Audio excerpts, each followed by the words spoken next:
All right, whenever you're ready, Haley. Awesome, thank you. Hey, Jewell, thanks for being here. We're going to start off with a question from Percy Allen. Go ahead, Percy. Hey there, Joe. How are you doing? How are you? Hey, I know that I have asked you this before during your career, after you've had a fantastic game, but just considering the stakes, considering it's the playoffs, considering these past two games, have you ever played better? Maybe not in the States, but overseas, yeah. But I think, for me, it's more just my preparation going into games, what we do and shoot around, the confidence that my teammates have in me, the confidence I have in myself. I'm just trying to stay present, efficient, and poised. And, we've heard from shooters over the years. If you can sort of describe how it feels, is the basket as big as what? I mean, just sort of like, how are you feeling out there? Like I said, I'm just trying to stay present, efficient, and poised. I'm taking what the defense gives me. My teammates are running great stuff, setting great screens, and I'm just trying to not do too much. With this team that we have, you don't have to think or overpass, over dribble. The ball will find you if you're moving, and we're great passers on this team. So I just got to do the early work and then be ready to shoot. All right, Joe. Thank you. Thanks, Jewell. Next, we've got a question from Howard Megdal. Go ahead, Howard. Hey, Jewell, congratulations on the game. You said after the game, and you've talked to me about that preparation is the key, but preparation's always been a critical part of what you're doing. What you've done over the last 9 games, you shot 61% from the field. You've missed 5 shots over the last 2 games combined. So I wonder, is there a new or different kind of preparation that you're engaging in that's responsible for this level, which frankly almost nobody's ever reached? I think I have to give credit to my circle of people that have been around before coming into the bubble, and obviously the people that have been in my life. We're my family. We're a praying family, so a lot of this is the man upstairs. It's not really me. I'm just doing 5% of it. Everything else is him, really. But I just think it's just like I said, the people around me have really just created a very safe space for me to be myself. So I've been just trying to find peace mentally. I've invested in myself in that aspect. I invested in myself physically, mentally, emotionally, and that's something that I think everyone's saying. I don't know. I'm just trying to go with the flow here.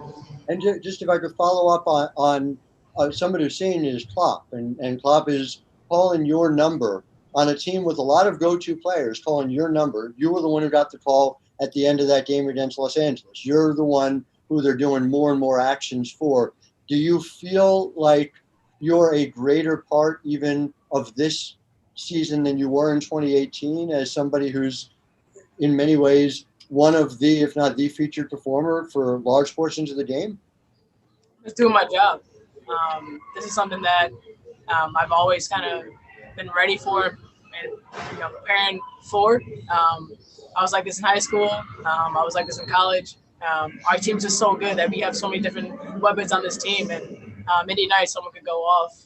But like I said, this team has a lot of confidence in me, and I've earned that respect and confidence from my teammates and coaches that I can execute late game. Even though tonight I had 5 turnovers, that's too many. So I'll go back and figure that out. But I think it's just the confidence that I have in myself and my teammates. Thanks, Jewell. We've got one from Jeff Brown. Go ahead, Jeff. Hey, Jewell. So back in 2018, you guys went up 2-0 against Phoenix, and then they almost came back and won 3 straight. What do you guys have to do in this series to make sure Minnesota doesn't make the comeback? Well, one, they don't have DT, so thank God for that. But for us, we still feel like we're not playing at our best. We're going into huddles and trying to figure out what to do, how to improve. Tonight, even as we got the win, but we still think we can improve on the defensive end. We're not where we want to be.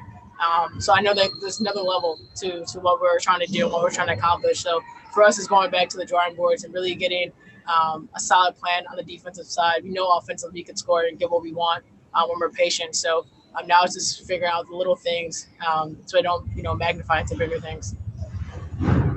And then one last follow-up from me. I thought Mercedes and Sammy both were huge in this game. The bench didn't do a whole lot in game one, but I thought today they were exceptional. And just give me your thoughts on both of their performances. We have starters on our bench. Something we've been saying all season is that our bench is solid. They've been solid for us all year, and I think tonight they scored 21-5. And with we know they can score, and they come in with energy. And when they come in with energy and they're aggressive, that's when they're at their best. And going down the stretch, going in playoffs, you need a solid bench, and we have confidence in our bench players. Like I said, they're starters. Thanks, Jewell. We'll take one more from Doug Feinberg, and then you'll be good to go.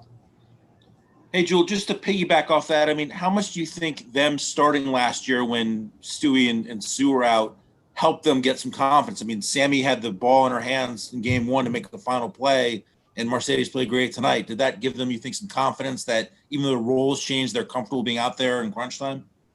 Yeah, I think everyone on this team is confident. We give confidence to each other daily. Our coaches give confidence to everyone.